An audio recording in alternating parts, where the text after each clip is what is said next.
मित्रों, भगवान श्री कृष्ण कहते हैं 3 प्रकार का भोजन मनुष्य को कभी नहीं करना चाहिए। मित्रों, एक बार की बात है, भगवान श्री कृष्ण द्वारिका नगरी में अपने विशाल महल में सिंहासन पर विराजमान थे। फिर उसी समय देवर्षि नारद अपने दिव्य वीणा के साथ पधारे। नारद जी का आगमन सदैव मंगलकारी माना जाता था और जब वे भगवान श्री कृष्ण के पास आए तो उनका स्वागत अत्यंत हर्ष के साथ किया गया। भगवान श्री कृष्ण ने मुस्कुराते हुए नारद जी से पूछा, देवर्षि, आज आपके आगमन का क्या कारण है? आपके मन में कौन सा प्रश्न उठ खड़ा हुआ है? नारद जी ने विनम्रता पूर्वक उत्तर दिया, हे माधव, आपके चरणों की सेवा के लिए मैं यहां उपस्थित हुआ हूं और मेरे मन में एक प्रश्न है। मैंने सुना है कि भोजन के नियमों का पालन न करने से मनुष्य घोर पाप में पड़ सकता है और उसे भयानक योनियों में जन्म लेना पड़ता है। कृपया मुझे इस विषय में ज्ञान प्रदान करें।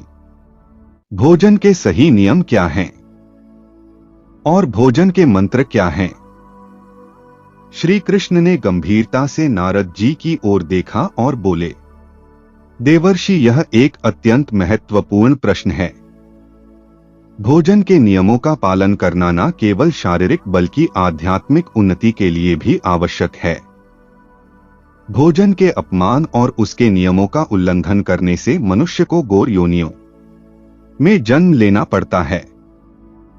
इस संदर्भ में मैं आपको एक कथा सुनाता हूं। यह कथा एक प्राचीन ब्राह्मण और 3 पिशाच की है। भगवान श्री कृष्ण ने कहा, हे देवर्षि, जो भी इस कथा का श्रवण करता है उसके कोटि कोटि पाप नष्ट होते हैं और उसकी दरिद्रता का नाश होता है। इसीलिए आप इस कथा को ध्यान से पूरा सुनिए, क्योंकि आधा अधूरा ज्ञान घातक होता है।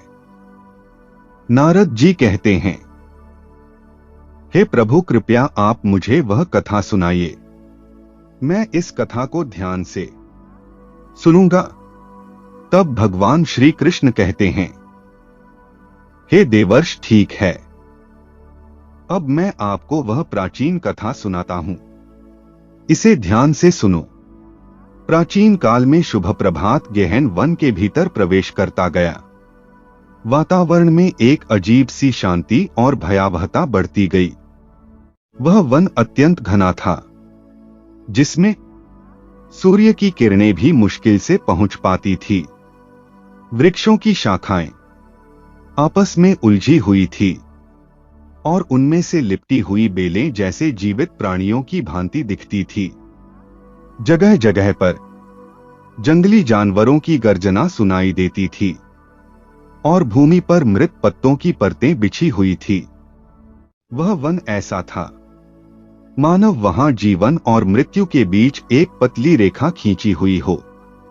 सोमेश्वर धैर्य और भक्ति के साथ आगे बढ़ता रहा। वह श्री हरि विष्णु मंत्र का जाप करते हुए वन के भीतर गहराई तक चला गया। अचानक उसकी दृष्टि एक विशाल पीपल के वृक्ष पर पड़ी। उस वृक्ष की शाखाएं एक विशाल नागिन की तरह फैली हुई थी और उसकी ऊंचाई असीम प्रतीत होती थी। लेकिन उस वृक्ष पर 3 भयानक पिशाच बैठे हुए थे। वे इतने विकराल और डरावने थे कि उन्हें देखकर किसी का भी हृदय कांप जाए। तीनों पिशाच ने जैसे ही ब्राह्मण सोमेश्वर को देखा, वे आपस में चर्चा करने लगे। उनके चेहरे पर एक भयानक हंसी फैल गई। पहला पिशाच, जिसका नाम काल रूप था, उसका शरीर हड्डियों का ढांचा मात्र था। उसकी आंखें गहरे काले रंग की थी और उसकी नुकीली दांतों से खून टपक रहा था। उसने अत्यंत लालच से कहा, देखो देखो, यहां एक ब्राह्मण आ रहा है। आज हमारे खाने के लिए अच्छा भोजन मिला है, मैं इसे पहले खाऊंगा। दूसरा पिशाच, जिसका नाम विकराल था, और उसका शरीर जलते हुए अंगारों की तरह लाल था। उसकी आंखें क्रोध और पीड़ा से भरी थी। उसने अपनी लंबी नाखूनों को झटकारते हुए कहा, नहीं, मैं इसे पहले खाऊंगा। मैंने कितने दिनों से ऐसा स्वादिष्ट भोजन नहीं खाया है। इसका मांस मेरे लिए है।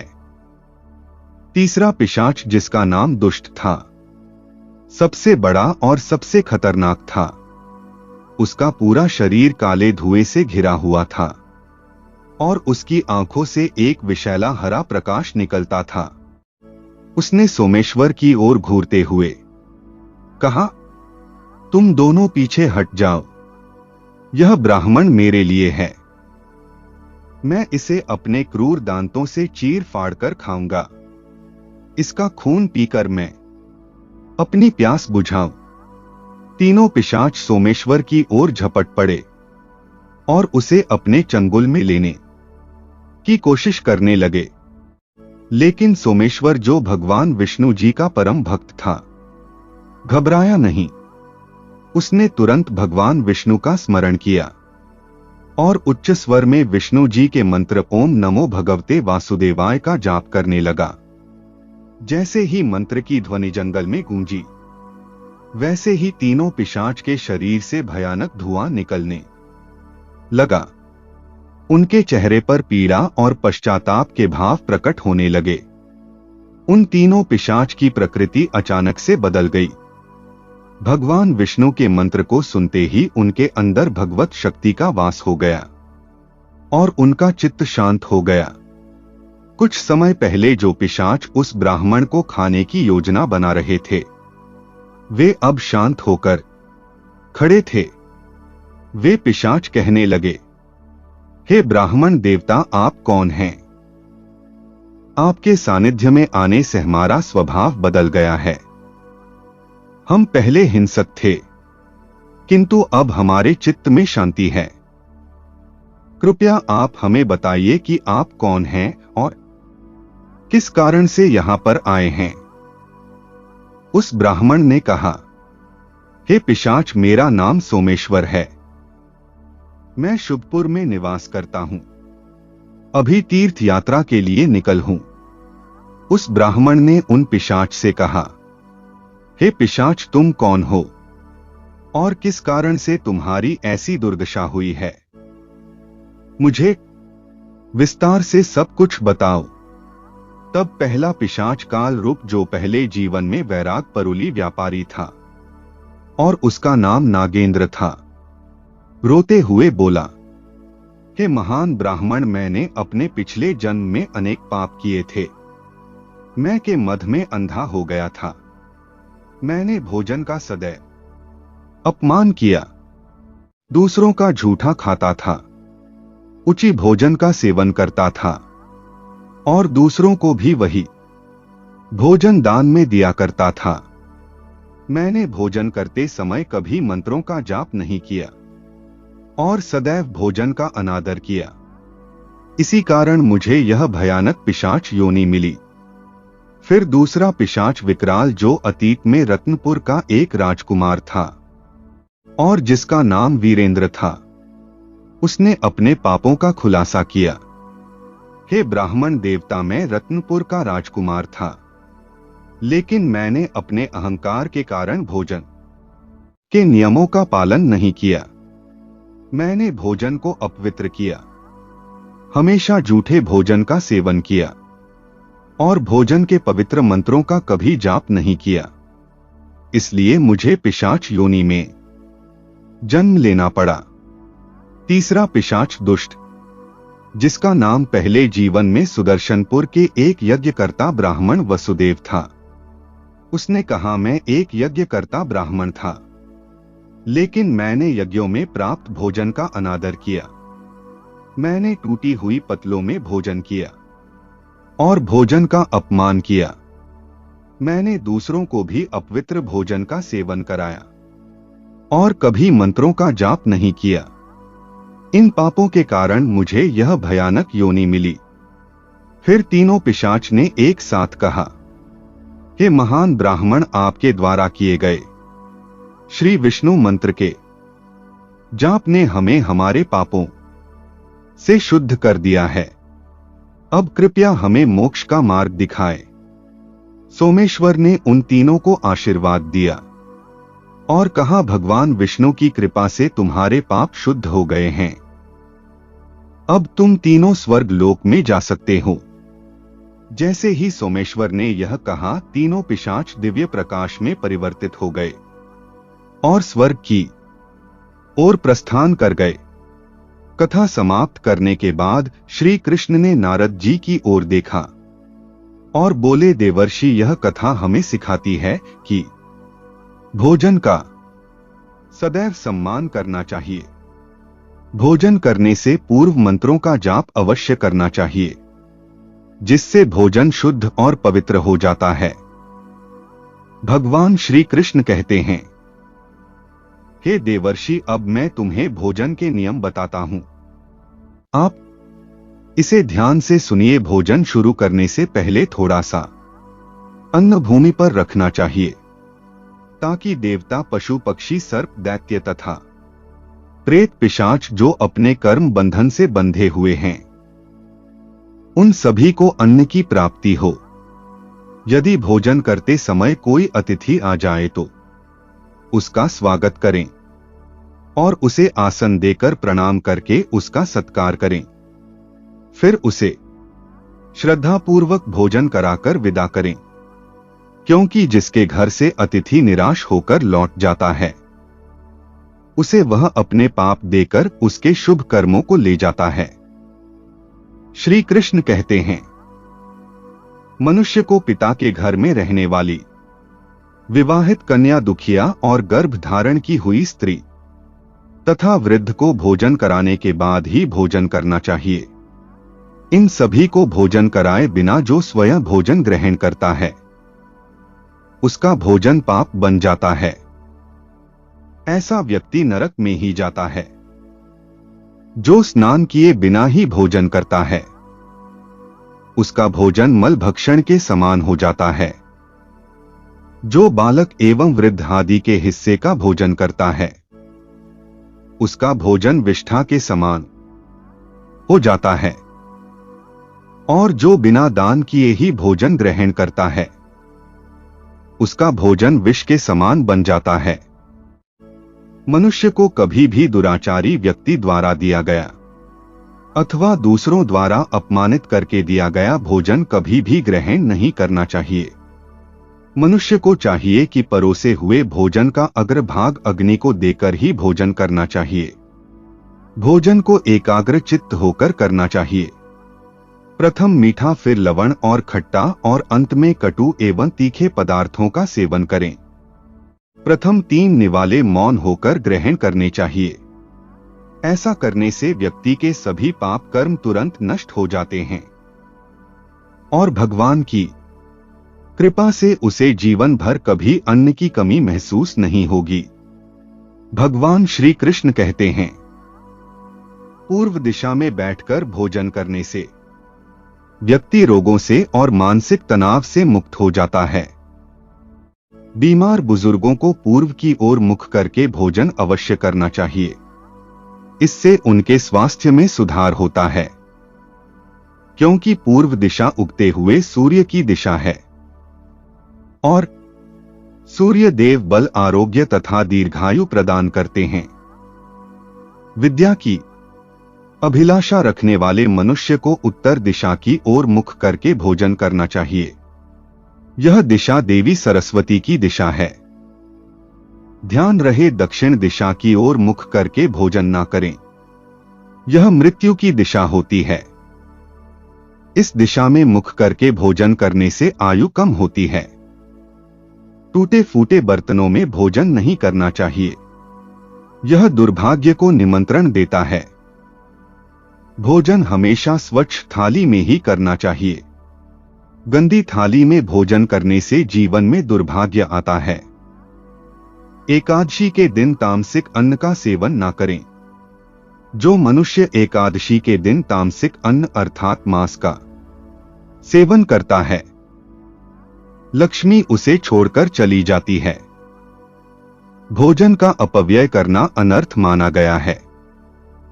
इसीलिए थाली में जितना आवश्यक हो उतना ही भोजन ले।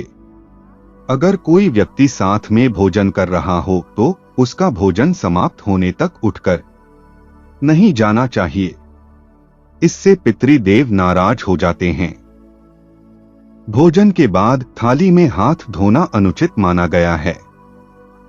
थाली में हाथ धोने से अन्न का अपमान होता है। भोजन के बाद थाली में हाथ धोने वाले लोग नीच योनि में जन्म लेते हैं। सबसे महत्वपूर्ण बात ध्यान रहे कि व्यक्ति को बिस्तर पर बैठकर कतई भोजन नहीं करना चाहिए। ऐसा करने से व्यक्ति कई प्रकार के रोगों से ग्रसित हो सकता है। भोजन केवल जमीन पर आसन बिछाकर उस पर बैठकर ही करना चाहिए। भोजन करते समय दिशाओं का ध्यान रखना बहुत ही आवश्यक होता है। यदि गलत दिशा में बैठकर अथवा गलत दिशा में मुख करके भोजन करने से व्यक्ति को उसके अनिष्ट परिणाम प्राप्त होते हैं। भगवान श्री कृष्ण कहते हैं, जिस भोजन के ऊपर से कोई पैर रखकर चला गया हो अथवा कोई व्यक्ति भोजन को लांघ कर गया हो तो ऐसे भोजन को कभी खाना नहीं चाहिए। ऐसा भोजन अशुद्ध हो जाता है। ऐसे भोजन को पशुओं को खिला देना चाहिए। दूसरों के द्वारा लांघा गया भोजन खाने से मनुष्य की आयु कम हो जाती है और उसके शरीर में भिन्न भिन्न प्रकार के रोग उत्पन्न होते हैं। यदि भोजन में बाल निकल आता है तो ऐसा भोजन त्याज्य हो जाता है। यदि अन्न में बाल निकलता है तो उसे ईश्वर को कभी प्रसाद के रूप में नहीं चढ़ाना चाहिए और ना ही स्वयं खाना चाहिए। ऐसा भोजन प्रेतों को प्राप्त हो जाता है। भगवान श्री कृष्ण कहते हैं, मनुष्य को दूसरों के लिए परोसा हुआ भोजन भी नहीं खाना चाहिए। जो मनुष्य दूसरों का भोजन छीन के खाता है अथवा किसी को बिना दिए ही स्वयं उस अन्न का उपभोग करता है, उससे देवी अन्नपूर्णा रुष्ट हो जाती है। भोजन सभी में बांटकर खाना चाहिए। दूसरों के हिस्से का भोजन करने से मनुष्य के पुण्य कर्म नष्ट हो जाते हैं। पवित्र आसन पर बैठकर अपने पैरों को भूमि पर रखकर पूर्व की ओर सूर्याभिमुख होकर अन्न ग्रहण करना ही सर्वोत्तम माना गया है। पूर्वाभ्यास के समान बताया गया है। मनुष्य को क्रोध रहित होकर भोजन करना चाहिए। क्रोध की अवस्था में भोजन करने से भोजन का अपमान होता है और कई व्याधियां उत्पन्न होती हैं। यदि चित्त कहीं और हो तब भी भोजन नहीं करना चाहिए और गुस्से से भरे मन से भी भोजन करना अशुभ होता है। जो जूते पहनकर भोजन करता है, इस प्रकार के भोजन को आसुरी भोजन कहा गया है।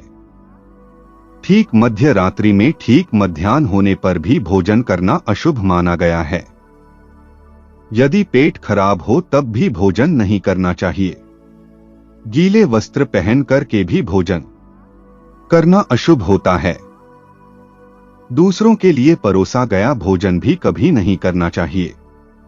सोते हुए खड़े होकर टूटे फूटे पात्र में भूमि पर रखकर अथवा हाथ पर रखकर भोजन ग्रहण करने से दरिद्रता आती है। भोजन करते समय वेदों का उच्चारण नहीं करना चाहिए। शास्त्रों के अनुसार स्त्री को पति के भोजन के बाद ही भोजन करना चाहिए। यदि पति घर से दूर हो तो पति को ध्यान करके भोजन ग्रहण करना चाहिए। इससे पति की आयु लंबी होती है और स्त्री सदा सुहागिन रहती है। पति से पहले भोजन करना शास्त्रों में शुभ नहीं माना गया है। इससे पति की आयु कम हो जाती है। इसके साथ ही विष्णु पुराण के अनुसार पति और पत्नी को एक साथ बैठकर भोजन नहीं करना चाहिए। ऐसा करने से दोनों में क्लेश और विवाद होता है। अंधकार में अथवा आकाश के नीचे बैठकर भोजन नहीं करना चाहिए। भोजन करते समय सिर पर छत अथवा वृक्ष की छाया अवश्य होनी चाहिए। केवल एक वस्त्र पहनकर भी भोजन करना अनुचित होता है अथवा नग्न अवस्था में भोजन ग्रहण करना अशुभ होता है। इससे जीवन में दुर्भाग्य आता है। सवारी पर बैठकर अर्थात किसी वाहन में बैठकर भी भोजन ग्रहण करना अनुचित होता है। साथ ही शैया पर बैठकर भोजन करने से व्यक्ति की आयु कम हो जाती है। हंसते हुए अथवा रोते हुए भोजन करना अनिष्ट कारक होता है। इससे गले में अन्न फंसकर प्राण जाने का भी खतरा बना रहता है। मित्रों, यदि जानकारी अच्छी लगी हो तो लाइक करें, कमेंट करें और चैनल को सब्सक्राइब करना ना भूलें। जय श्री राम। हर हर महादेव।